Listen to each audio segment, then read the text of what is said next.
गुरुदेव के श्री चरणों से और आपको समाधान दिलाऊं गुरुदेव के श्रीमुख से। अरे यार, उसके पूर्व मैं चाहता हूं कि गुरुदेव का वरदहस्त आशीष के रूप पर हम पर आच्छादित हो।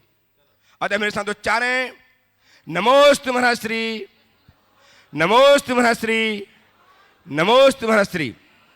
भवजनों, आज इस सभा में एक ऐसा व्यक्तित्व विराजमान है जिसने गुरुदेव के 2017 के चातुर्मास उदयपुर को बड़ी ऊंचाइयां प्रदान की थी।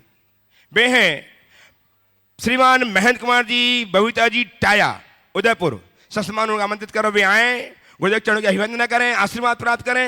उनका सम्मान करने के लिए आमंत्रित कर रहा हूं श्रीमान शोभा जी, CEO गुणायतन, एवं श्रीमान रमेश जी जैन, इंजीनियर, निर्माण मंत्री गुणायतन, श्रोमणी संरक्षक गुणायतन, सतना से आए। आपकी तालियां लगातार बजते। एक ऐसा व्यक्तित्व आपके समक्ष उपस्थित हो रहा है जिसने संपूर्ण चातुर्मास में न दिन देखा, न रात, न धन देखा, न समय, सब कुछ लगाते रहे। ऐसे व्यक्तित्व का आज हम सम्मान करके हर्षित हो रहे हैं। आइए श्रीमान टाया जी, बबीता जी के साथ। और हमारे बीच में आज जिन्होंने गुप्तदान के रूप में अभिनंदन कुमार जी जैन, तेजस सहिता जैन, सविता नवीन जैन भोपाल, इन्होंने स्वर्ण दान दिया है। और अपने स्थान में खड़े हो जाएं और गुरुदेव से आशीर्वाद प्राप्त करें। और अब मैं पहले प्रश्न के लिए आमंत्रित कर रहा हूं टाया जी को। अपना टाया पहला प्रश्न प्रस्तुत करेंगे और समाधान पाएंगे। साथ ही तैयार रहेंगे। आइए सम्मान आ जाइए, प्रश्न करिए। हाँ, लिख लिया। टाया जी को माइक दीजिए, माइक दी टाई, आइए माइक लाइए। अभय कुमार जी जैन, मंदसौर, जो आज सूत्रधार के संबद्ध हुए हैं गुणायतन से, अपने स्थान में सभी लोगों के साथ जो 70 लोगों को लेके आए हैं, अपने स्थान में खड़े होकर के अपना प्रश्न प्रस्तुत करके समाधान प्राप्त करेंगे। अपने जो जहां है वहीं सब प्रश्न करेंगे। हाँ, तैयार हो, आप पूरे लोग खड़े हो जाएं। आप लोग बोलिए। महाराज जी के श्री चरणों में 3 बार नमोस्तु नमोस्तु नमोस्तु। महाराज जी, जैसा कि अभी सुदर्शन जी ने कहा कि चातुर्मास आपका चातुर्मास में मुझे सौभाग्य मिला। चूँकि मैं व्यवस्थाओं में कई संस्थाओं से भी जुड़ा, समाज से भी जुड़ा हुआ हूँ, तो देखा गया महाराज जी कि जो बोली बोलते हैं, शांति धारा हो, चाहे विधान में हो, चाहे वो इंद्र इंद्राणी बने या कोई भी है, वो बोली बोल के भूल जाते हैं और बोलते हैं कि साहब हमारे पोते देंगे, बच्चे देंगे। तो क्या महाराज जी वो उनको पुण्य मिलता है क्या? देखिए, टाया जी ने बड़ा ज्वलंत सवाल उठाया है। कहीं पर भी किसी भी धार्मिक अनुष्ठान में दान देना, बोली लेना जीवन का एक श्रेष्ठ अवसर होता है। लेकिन आप जितनी उदारता से बोली बोलते हो, उतनी ही तत्परता से चुकाना भी चाहिए। आपने शांति धारा की, आपने विधान के लिए, अन्य किसी कार्य के लिए दान बोला, स्वेच्छा से बोला या दबाव से? दबाव से कभी बोलना नहीं चाहिए, और स्वेच्छा से बोले तो फिर पीछे नहीं हटना चाहिए। जिस शांति की कामना से तुमने ये दान बोला और वही नहीं करोगे तो जीवन की शांति बनेगी कैसे? देव द्रव्य के भोग का बड़ा पाप तुम्हारे सिर पर चढ़ेगा। इसलिए जहाँ कहीं भी ऐसा काम करो, इधर बोलो तुरंत दान दो। और यदि कोई बड़ा दान है, तत्काल देने की स्थिति नहीं है, तो आयोजकों को पहले ही कह दो कि मेरी आज जैसी स्थिति रही और मैं दुनिया में रहा तो इस टाइम ड्यूरेशन में ये दान दूंगा। यदि आयोजकों को जमेगा तो ठीक है, नहीं जमे तो हम ठीक। और जो समय आप लो, उस समय को यथासंभव पहले ही आप दे दो। क्या पता कल कैसा समय हो, कर्जदार बनकर दुनिया से मत जाओ।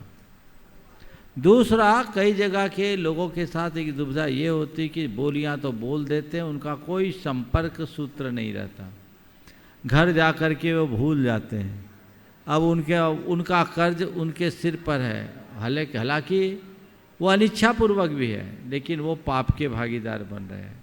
आयोजक उनसे संपर्क नहीं करे, अब क्या होगा? अब मान लो महेंद्र जैन लिखा है तो हिंदुस्तान में हजारों महेंद्र जैन होंगे, कहाँ ढूंढे महेंद्र जैन। तो आप लोगों से मैं एक सलाह दूंगा कि कहीं भी कोई भी बोली लो,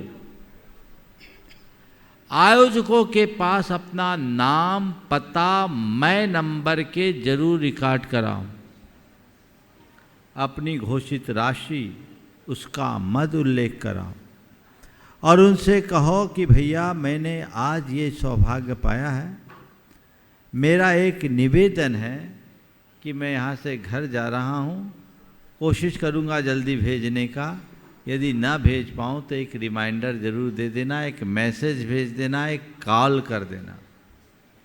और जब कभी घर जाओ तो घर पहुँचते ही अपने परिवार के सदस्यों से कहो कि आज हम ये पुण्य लाभ लेकर आए हैं, इस कार्य में आप सबकी अनुमोदना चाहिए और आप सबसे निवेदन है कि हमें ये राशि चुकानी है और कदाचित इस बीच मुझे कुछ हो जाए तो मेरी अन्य लायबिलिटीज में इसे भी लायबिलिटी मानना और सबसे पहले इसे चुकाना, ये भाव रखना चाहिए। लेकिन आजकल ऐसा भाव लोगों में कम देखने को मिलता है। नतीजतन अनेक प्रकार की अव्यवस्थाएं दिखती है और वो नहीं जानते कि इसका कितना भयानक दुष्परिणाम होता है। मैं एक ऐसे व्यक्ति को जानता हूँ जो समाज के धनी मानी लोगों में गिना जाता था, मुखिया भी था और खूब बोलियां बोल देता था। कहीं भी जाओ बोली बोलना है, लेकिन चुकाता नहीं था। धनी मानी होने के कारण लोग उस पर ज़्यादा जोर भी नहीं दे पाते थे, लेकिन बोली बोल दिया, चुकाना नहीं। ठीक है, कर्ज तो अपने ऊपर चढ़ा ही रहा है। उस व्यक्ति की ऐसी दुर्दशा हुई, सुनकर आप लोगों का मन द्रवीभूत होगा। एक बेटा तो एक्सीडेंट में चला गया और पत्नी को पैरालिसिस का अटैक आ गया। व्यापार की स्थिति भी बहुत कमज़ोर हो गई। जब देने लायक था तो दिया नहीं और अब देने की स्थिति नहीं, रोता है। वो आदमी अपने कई जीवन को दरिद्र बनाने का प्रबंध कर लिया। ऐसा अपने जीवन में कभी मत करना। देव द्रव्य का उपभोग, निर्माल्य का भोग जीवन में कभी मत करना। कहीं दान बोलो, पहले तय कर दो इतने दिन में देंगे और मेरी आज जैसी पोजीशन रहेगी तब देंगे, और जितने दिन का संकल्प लो उससे पहले देने की कोशिश करो। मैं जानता हूं कि बोलियां तो लोग बढ़ चढ़ करके ले लेते हैं, पर पैसा वसूलने में आयोजकों की चप्पलें घिस जाती है। दुश्मनी हो जाती है। हाँ, दुश्मनी हो जाती, चप्पलें घिस जाते हैं। पर ऐसा अनर्थ मत करे। लोग भी क्या करेंगे, वो तो ठीक है भैया, ज़्यादा है तो अपना व्यवहार नहीं बिगाड़ते, वो तुम्हें छोड़ दे, पर तुम्हारा पाप तुम्हारे सिर पर चढ़ के बोलेगा। तुम्हारे बस की नहीं थी तो तुमने लिया क्यों? तुम्हारे बस की नहीं थी तो तुमने लिया क्यों? लिया है तो चुका। अगर तुम नहीं लेते कोई दूसरा तो लेता। एक तो दूसरे का अवसर छीना और खुद दे नहीं रहे हो। अपने जीवन में ऐसा पाप कभी मत करना। आइए श्रीमान अभय कुमार जी जैन। एक सूचना महाराज जी। महाराज जी का जब चातुर्मास उदयपुर हुआ था तो आपके निर्देश से हम लोगों ने मंदिर में जो पूजन सामग्री चढ़ती है वो कबूतर और जीव दया के हिसाब से हमने दिया था, और वो अब तक वो प्रक्रिया चल रही है, वो ही चल रही है।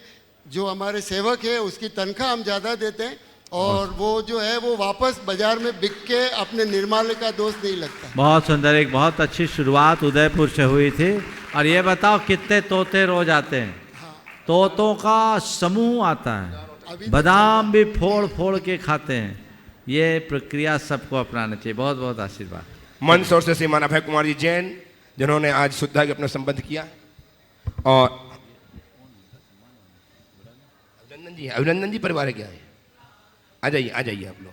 इन्होंने आज गुणायतन के स्वर्ण कार्य के लिए सोने की चैन एवं सोने के टॉप्स प्रदान करके जीवन को धन्य किया, स्वर्णिम बनाया। हम वंदन करते हैं, अभिनंदन करते हैं। साथ ही आमंत्रित करते हैं चंद्रिका जी पाटनी गुणायतन की सृष्टि सुश्राविका तनाची से भी आए, इनका सम्मान करेंगी। इन्होंने वंदनीय कार्य किया है, हम इनका अभिनंदन के तालियां बजाएं आप इनके सम्मान में।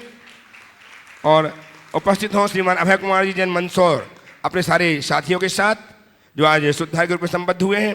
तैयार रहें सुश्री वर्तिका जैन, सुपोत्री श्रीमान सुभाष जी पूनम जी जैन, CEO गुणायतन।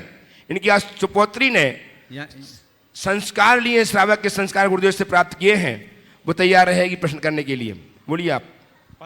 परम पूज्य गुरुदेव के पावन पुनीत श्री चरणों में मेरी और मेरे परिवार की ओर से बारंबार नमोस्तु करते हुए महाराज श्री, मेरी शंका यह है कि हम सार्वजनिक क्षेत्र में हमारे जिनालय की, हमारी समाज की ट्रस्टी कमेटी के मेंबर होते हैं और पदाधिकारी के रूप में हम कोई भी निर्णय लेते हैं उसमें पूरी कमेटी की और समाज की जो है रजामंदी रहती है। उसके बाद भी कुछ लोगों को उसमें त्रुटियां नज़र आती है और उसके बाद वो हमारे ऊपर आक्षेप लगाते हैं और टांटिन करते हैं। तो उसके विषय में हम उन अपने परिणामों को किस प्रकार से संभाल के रखें और आक्रोशित ना हो, ऐसा भावना योग के माध्यम से भी हमको जो है कमांड देने का आप।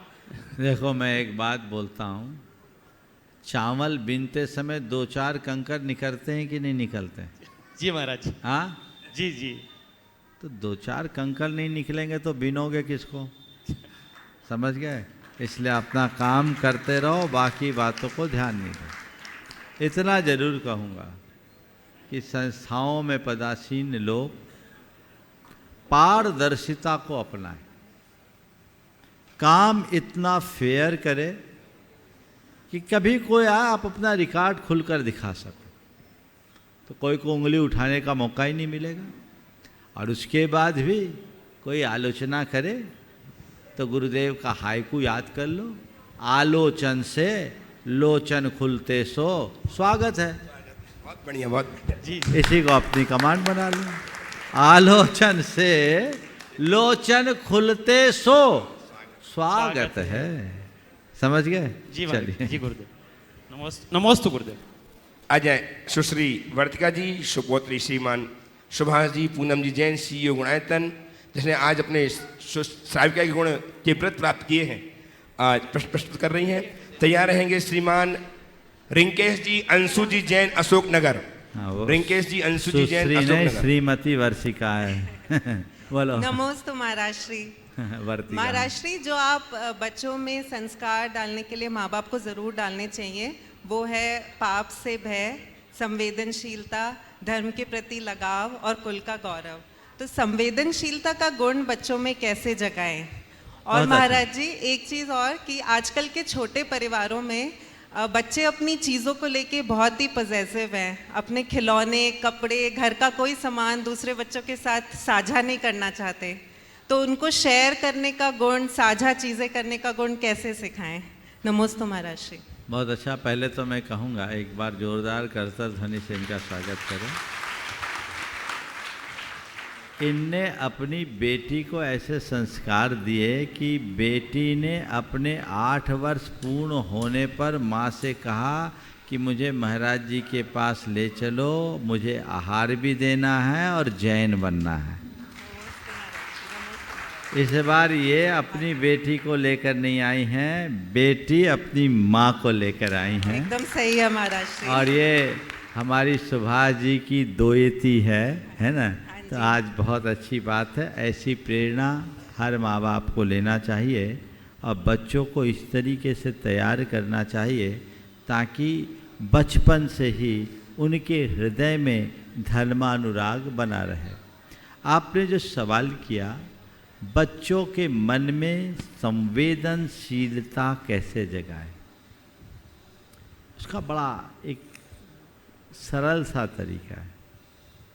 बच्चों से हमेशा अपने प्राणों और औरों के प्राणों का महत्व बताएं। फिर उससे कहे कि बेटे देखो, हम जैसे जीना चाहते हैं वैसे अन्य प्राणी भी जीना चाहते हैं कि नहीं। उससे कहो कि हमको कोई चूंटी काटे तो तकलीफ होती कि नहीं, बोले होगी। तो बोलो हम किसी प्राणी के ऊपर उसको परेशान करेंगे, उसको कष्ट देंगे, उसकी हत्या करेंगे तो उसको तकलीफ होगी कि नहीं। बच्चे कहेंगे कि होगी। तो बोलो भाई जैसे हम हैं वैसे वो है, हम में और उसमें अंतर क्या है। जैसे मेरी आत्मा है वैसे ही सब प्राणियों की आत्मा है, जैसे हम जीना चाहते हैं वैसे ही संसार के सब प्राणी जीना चाहते हैं। इसलिए हमारा धर्म है हम जिए और जीने दें। उनको कुछ कथाएं सुनाएं, उनके हृदय की संवेदना को जगाने के लिए पौराणिक प्रसंग सुनाएं। एक प्रसंग मैं आज आप सबको बता देता हूँ। पौराणिक कहानियों में ऐसे बहुत सारे होंगे, पर संवेदनशीलता का उदाहरण भगवान महावीर के जीवन का उनको सुनाए। तीर्थंकरों और महापुरुषों के चरित्र के बारे में उनको बताया और वो कहाँ अपनी प्रवृत्ति में सावधानी रखते हैं, अहिंसा धर्म का मर्म क्या है उन्हें समझाएं। तो बच्चों के हृदय में बात बैठ जाएगी, इतनी गहरी बैठेगी कि फिर उन्हें कुछ कहने की जरूरत शेष नहीं रहेगी।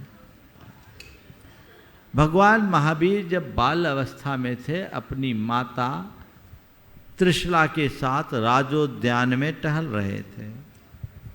टहलते टहलते माँ उद्यान के, गार्डन के घास के इलाके से निकल पड़ी। वर्धमान अपनी जगह पर खड़े रह गए। माँ बुला रही बेटा आ तो इधर आ, देख देख तो सही वो कितने सुंदर है फव्वारे, कितने अच्छे में कीड़ा पर्वत, इधर तो आ। वर्धमान चुप, जहां के तहां खड़े। त्रिशला मां से रहा नहीं गया, वो आई और वर्धमान के बाल और गाल को सहलाते हुए पूछी, अरे तुझे क्या हो गया। अचानक उसे लगा कि वर्धमान के आंखों में आंसू है। त्रिशला बिफर पड़ी। अरे तुझे आंसू क्यों, तू इतना क्यों रो रहा है, तुझे क्या हो गया। तब वर्धमान ने कहा, मां जब आप इन कोमल कोमल दूबों पर चलती हो ना, तो मुझे ऐसा लगता है मानो मेरी पीठ पर चल रही हो। देखो ना, आपके पैरों की निशान मेरे पीठ पर पड़ गई है। त्रिशला एकदम घबरा उठी, फट से वर्धमान के शर्ट को उतारा, देखा तो उनकी पीठ पर पैरों के निशान थे। उन्हें अपने कृत्य का आभास हुआ, तत्क्षण क्षमा मांगी और वर्धमान को अपने गले से लगा ली। तब वर्धमान ने कहा, बाल वर्धमान ने कहा, माँ जैसे हमारे प्राण हैं वैसे ही सबके प्राण हैं, हम खुद जिए औरों को जीने दे। वाह क्या बात है। ऐसे प्रसंगों को बच्चों के लिए अच्छे से समझाएं। सुलस कसाई का प्रसंग सुनाएं। हमारे शांतिनाथ भगवान के पूर्व भाव का कथन सुनाएं। अभय कुमार के चरित्र को सुनाएं। पुराणों में ऐसे ढेर प्रसंग हैं और आज के लोगों के जीवन के विषय में बताएं, तो वो भाव एक बार उनके हृदय में जागृत हो जाएंगे तो फिर उन्हें ज़्यादा कुछ कहने और करने की आवश्यकता शेष नहीं रहेगी। आइए श्रीमान। और जो चीज़ों को साझा करने की बात, उसकी भी एक वजह है। बहुत अच्छा सवाल है ये भी। चीज़ें साझा क्यों नहीं कर, पहले सहजीवन होता था संयुक्त परिवार होने के कारण। अब जब से एकल परिवार है, न्यूक्लियर फैमिली है, तो सहजीवन की वृत्ति समाप्त हो गई। तो अब नेचर पजेजिव हो गया। बच्चों को कोई अपना नहीं दिखता, और जब अपना नहीं दिखता तो अपनापन भी नहीं दिखता। तो उसके लिए बच्चों के साथ खुद बच्चा बनना शुरू करो। थोड़ा समय बच्चों के साथ खेलो, और माँ बाप बनकर नहीं, अपने बचपने को लौटा करके। जैसे हम बच्चे में अपने और बच्चों के साथ खेलते थे, वैसे आज हम घर के बच्चे के साथ बच्चा बन करके खेल रहे हैं। अपने आप चीज़ें हो जाएगी। उस समय अगर अपने आप को बच्चा बनाने में सफलीभूत होगे तो फिर सब बातें अपने आप अच्छी हो जाएगी। नमोस्तु उपस्थित हों श्रीमती अंशु जी, रिंकेश जी जैन अशोकनगर से। तैयार रहेंगे श्रीमान इंजीनियर रमेश जी जैन, श्रीमती शिक्षक गुणायतन, निर्माण मंत्री गुणायतन सतना से अरिहंत जी के साथ। द्वय मुनि राजों के चरणों में मेरा और मेरे परिवार की ओर से बारंबार नमोस्तु नमोस्तु नमोस्तु।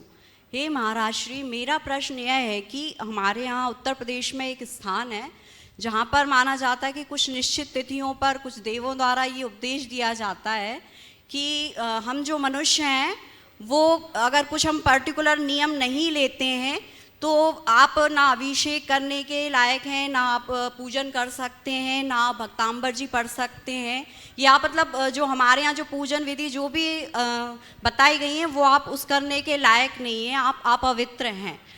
तो मेरा इसमें दो क्वेश्चन है कि महाराज जी, क्या ये आज के समय में ये पॉसिबल है कि जो ये मनुष्यों में देवताओं का जो माना जाता है कि देवता लोग आते हैं, ये क्या सही पॉसिबल है? और दूसरा प्रश्न यह है कि क्या हम सच में इतने अपवित्र हैं जो आप लोगों के द्वारा ये मार्ग बताया जाता है कि नहीं, हमारे पाप कर्म काटने के यही सब साधन है और वही अगर हम सब छोड़ देते तो हम अपने पापों का नाश कैसे करेंगे? गुरु जी के पास एक बार एक व्यक्ति ने कहा कि महाराज जी, कुछ लोग नशा करते हैं, वो लोग भी आपके पास आ जाते हैं। नशा करते हैं, व्यसन करते हैं, वे लोग भी आपके पास आ जाते हैं, आपके इर्द गिर्द रहते हैं। कम से कम ऐसे लोग तो आपके पास ना रहे। गुरुदेव ने कहा, मरीज यदि अस्पताल में नहीं आएगा तो कहाँ जाएगा? मरीज यदि अस्पताल में नहीं आएगा तो कहाँ जाएगा?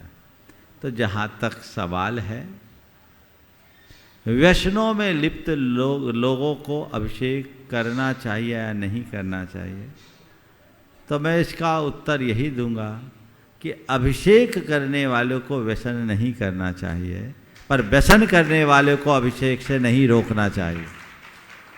महाराज जी, वहाँ के बहुत सारे फॉलोअर्स हैं। बोल तो रहा हूँ मेरी बात, आप मेरा अभिमत लेना चाह रहे हैं कि किसी और से कंपेयर कर रहे हैं? नहीं महाराज जी। मैं जो अपना अभिमत प्रकट कर रहा हूँ, आप उसे सुनिए और तय कीजिए कि मुझे क्या करना है।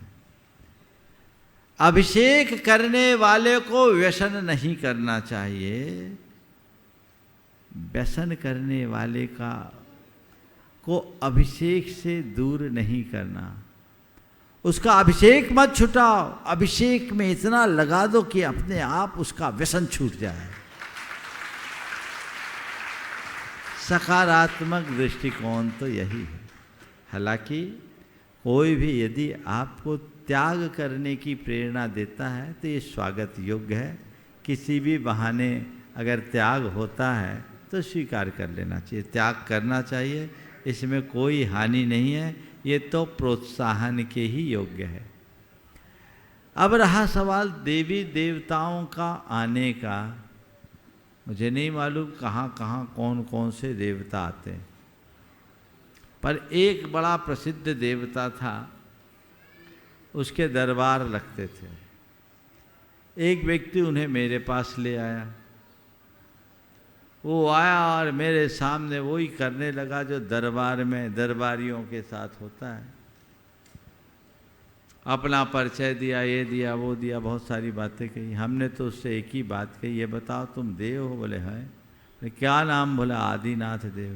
बोले ठीक है, आदिनाथ देव तो हमारे तीर्थंकर होते, तुम कौन हो? बोले आदिनाथ के सेवक है इसलिए आदिनाथ। बोले कौन से निकाय के हो? कुछ नहीं बोल पाया। हम बोले तुम्हारे मुकुट का चिन्ह क्या? बोले बैल है। हमने कहा वो तो अग्नि कुमार देवों का। बोले हाँ। तुक्का मार दिया उसने, जबकि ऐसा था नहीं। हम बोला ठीक। हम बोले ये बताओ, वो आंखें बंद किए हुए था। मैंने कहा मेरी मुट्ठी में क्या है? तुमको अवधि ज्ञान है ना? बोला है। बोला मेरी मुट्ठी में क्या है? मेरी मुट्ठी में क्या है? बोला आप तो ऐसे ही झूठ मूठ हाथ बंद किए हुए। और मेरे डेस्क में एक छोटा सा इरेजर था, मैंने उसको अपने हाथ में रखा था। मैंने पूछा मेरी मुट्ठी में क्या? बोला आपके यहाँ मुट्ठी में कुछ नहीं है, आप यूं ही हाथ बंद किए हुए। जो बंदा उनको लेकर आया था, मैंने हाथ खोल कर दिखाया और उससे कहा भैया जाओ, अब तुमसे बात नहीं करना। वो तमतमा गया, आप तो मेरी परीक्षा करते हैं, हम आपका नाश कर देंगे। बोले तेरी बस की है तो नाश कर दे, तू मेरा नाश क्या करेगा? तेरा तो नाश हो गया। डरने का क्या? परख लो। बोलते मेरे पास अवधि ज्ञान है, देव होगा तो अवधि ज्ञान तो होगा, आगम का वचन है। बताओ मेरे जेब के नोट का नंबर क्या है? सीधी परीक्षा। अगर तेरे पास है तो मैं मानूंगा, नहीं तो इसको गप्पाष्टक समझूंगा। बुद्धि से काम लीजिए, अंधविश्वासी मत बनिए। मैं मानता हूं आगम ये कहता है देव पर काय प्रवेश कर लेते हैं, लेकिन आज तक मेरे पास जितने आए सब बकवास रहे। अब आप कहाँ की बात कर रहे वो नहीं जानता मैं, वो उधर उत्तर प्रदेश का तो कोई पाला नहीं पड़ा मेरे साथ, लेकिन आप लोग परख लीजिए। अगर लोकोपकार का कार्य हो रहा है तो बुरा नहीं है, लेकिन धर्म की क्रियाएं नहीं छूटनी चाहिए, इसका हमें ध्यान रखना। उपस्थित हो गुणात्मक श्रोमणी संरक्षक, गुणात्मक निर्माण मंत्री, प्रेमी परिवार श्रीमान इंजीनियर रमेश जी जैन एवं अरहन जी जैन बिट्टू सतनाव कटनी से। तैयार रहेंगे बाबरिया कला भोपाल से गुणात्मक के ट्रस्टी श्रीमान महेंद्र जी जैन। और मुनिद्वय के चरणों में अनंत बार नमोस्तु। महाराज श्री, सार्वजनिक मंच है, प्रश्न मेरा व्यक्तिगत हो सकता है, लेकिन मैं ये जानता हूँ कि आपके मुखारबिंद से जो उत्तर प्राप्त होगा वो सर्वजन हिताय होगा। महाराज श्री, मेरे छोटे बालक का पारिग्रहण संस्कार संपन्न होना है और हमारे परिवार ने और कन्या पक्ष का ऐसा निर्णय हुआ है कि इस विवाह को चक्रवर्ती विवाह के माध्यम से और चक्रवर्ती विवाह के माध्यम से संवेद शिखर जी तीर्थराज में गुड़ायतन परिसर से संपन्न करें। महाराज श्री, मैं जानना ये चाहता हूँ, प्रश्न मेरा ये है कि चक्रवर्ती विवाह का स्वरूप क्या होता है और इसका महत्व क्या है? कृपया मार्गदर्शन प्रदान करें। देखिए, बहुत ही अच्छी बात है कि समाज में और खासकर युवा वर्ग में एक बड़ा बदलाव हो रहा है। विवाह आदि के कार्यक्रमों में अतिरिक्त आडंबर जुड़ता जा रहा है, और न केवल आडंबर अपितु अनेक प्रकार के पापाचार भी बढ़ने लगे, जिससे हमारा धर्म और हमारे संस्कार बुरी तरह प्रभावित हो रहे हैं, छिन्न भिन्न हो रहे हैं। ये बहुत अच्छा चलन हुआ पिछले 8-10 वर्षों में कि लोग चक्रवर्ती विवाह की तरफ रुझान रखे। विवाह की विधि के संदर्भ में जब हम आदि पुराण को पलटकर देखते हैं तो विवाह संस्कार के संदर्भ में वहाँ उल्लिखित किया है कि विवाह कहाँ करें। आजकल डेस्टिनेशन मैरिज का चलन है, दूर जाकर लोग विवाह करते हैं, 5 स्टार होटलों में करते हैं, जहाँ आपके विवाह के कुछ घंटों पहले ही किसी की हत्या हुई हो, मांस पका हो, प्राणियों की कराह गूंजी हो, वहाँ तो नकारात्मकता होगी ही होगी। जहाँ शराब और शबाब और कबाब शब हो, वहाँ लोग विवाह करते हैं, वो विवाह योग्य स्थल ही नहीं है। आदि पुराण में शब्द लिखा है, क्वचित पुण्याश्रमे सिद्ध प्रतिमा साक्षिकम। पुण्याश्रम में, पुण्य स्थल में, पवित्र स्थल में और सिद्ध प्रतिमा की साक्षी में ही पानी ग्रहण का संस्कार होना चाहिए। पानी ग्रहण एक मूल संस्कार है, तो वो संस्कार करो। आपने बहुत उत्तम निर्णय लिया। एक समर्थ परिवार के होकर, हर अर्थ में सक्षम होकर आपने यह जो निर्णय लिया है, बहुत बहुत स्वागत योग्य निर्णय है। और नहीं स्वागत योग्य अपितु अनुकरणीय निर्णय है, और लोगों को भी प्रेरणा लेनी चाहिए। तीर्थ क्षेत्र में आकर विवाह करो, भगवान की साक्षी में विधान के साथ 3 प्रकार की अग्नि की साक्षी में फेरे पड़ो। उस दिन वर वधू उपवास करें, और यदि कदाचित उपवास नहीं कर सकते तो एक आसन करें, नियम संयम के साथ रहे। सारी रीतियाँ जो भी है वो हमारे मुख्य रूप से भगवान की साक्षी में पानी ग्रहण का संस्कार हो, आडंबर मुक्त व्यवहार हो, और उसके उपरांत विवाह के बाद पहले तीर्थ यात्रा करें और गुरु के दर्शन करें, फिर अपने वैवाहिक जीवन की शुरुआत करें। ये रास्ता है। और विवाह के इस अवसर पर शक्ति के अनुसार दान आदि का सत्कर्म करे, जिससे पुण्य का संचय हो। ये है विवाह का काम। और तुम्हें वैभव ही प्रदर्शित करना है तो विवाह के उपलक्ष्य में कोई अच्छा काम कर दो, जो जिंदगी भर तुम्हारा नाम कराते रहे। जो रुपया वेन्यू और कैटरिंग में फूंकते हो, वो रुपया किसी परमार्थ के कार्य में लगा दो, जीवन धन्य हो जाएगा। अथवा कुछ ऐसी कन्याओं के विवाह में खपा दो जो अपने स्तर पर अपनी बेटी का विवाह कराने में समर्थ नहीं। तो ये बहुत अच्छी परंपरा है। गुनायतन में विवाह संबंध मुझसे पूछा तो मैंने कहा जरूर होना चाहिए। हालांकि ये पहला पानी ग्रहण संस्कार होगा इनके बेटे का। एक और आशीर्वाद लिया है, पर उनकी डेट शायद आगे है। मनोज वाकलीवाल ने, उनके बेटे का भी संबंध यही होना, वो भी दिसंबर में ही है। इसके बाद की डेट है ना? हाँ, बाद की, इसके बाद की है। बहुत अच्छा, ये एक अच्छी शुरुआत है। इतने बड़े तीर्थ क्षेत्र में आएंगे, इस बहाने इतने लोगों की वंदना कराने का सौभाग्य भी तुम्हें मिलेगा। सामूहिक रूप से जब विधान करके आप पानी ग्रहण कराओगे तो तुम्हें पानी ग्रहण का महात्म्य समझ में आएगा। नहीं तो फेरों के समय में आप लोग कौन कौन से फेरे में रहते सब पता है। सबसे ज़्यादा फूहड़पना फेरे के समय होता है। ये एक प्रकार की असाधना है, इनसे बचिए। इन्हें प्रोत्साहित करना चाहिए। ऐसी मांगलिक क्रियाओं को अगर संभ्रांत घरानों के लोग भी करने लगे तो अति उत्तम होगा।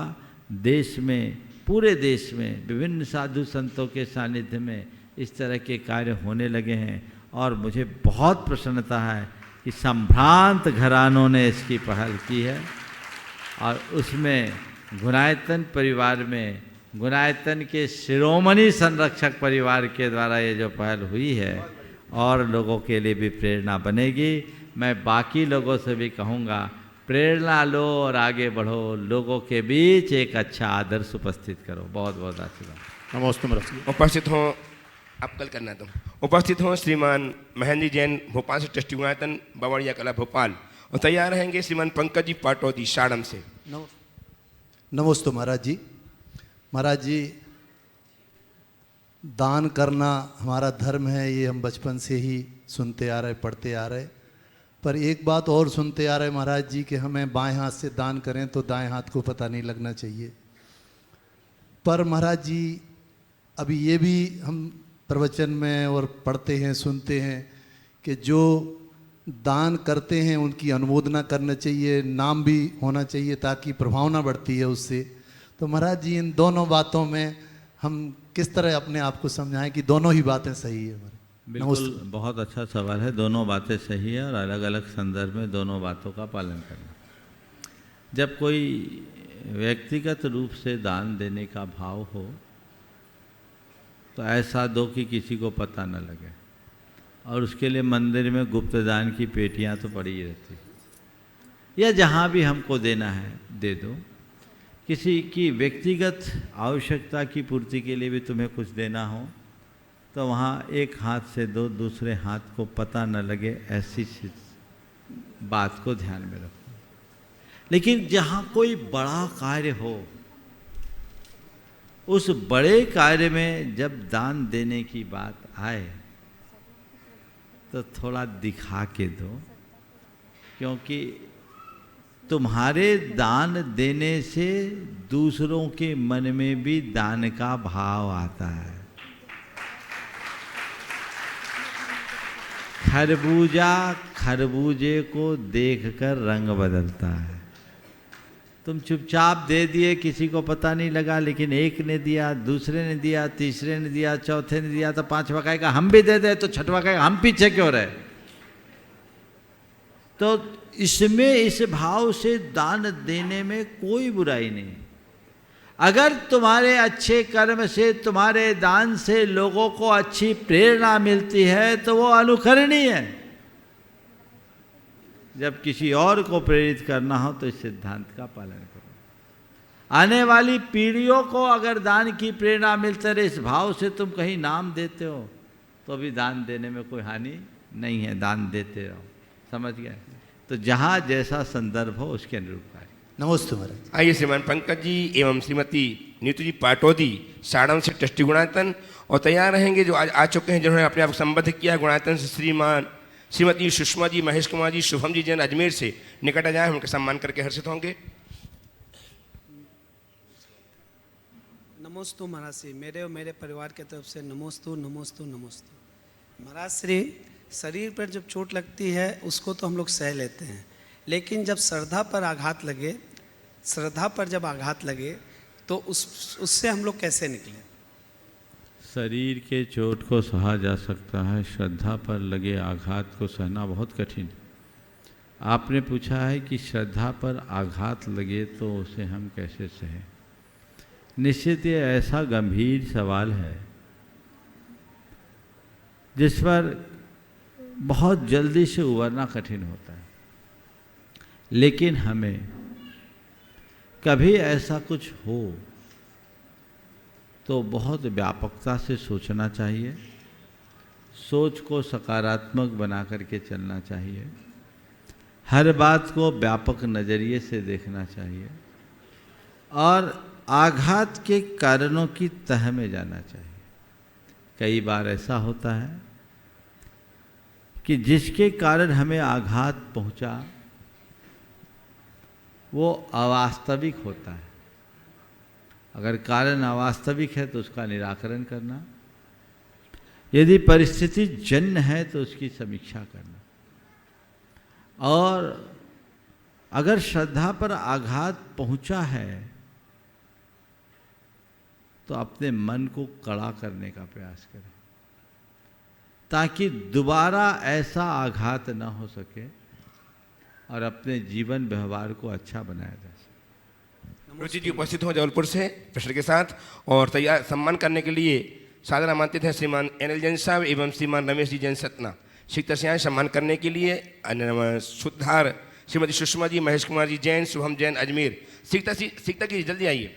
रुचि जी आ जाए और तैयार रहेंगी सोनल जैन, भावना आयोग से संबंधित, जिन्होंने जो गुरुदेव के विषय इस विषय पर पीएचडी कर रही हैं।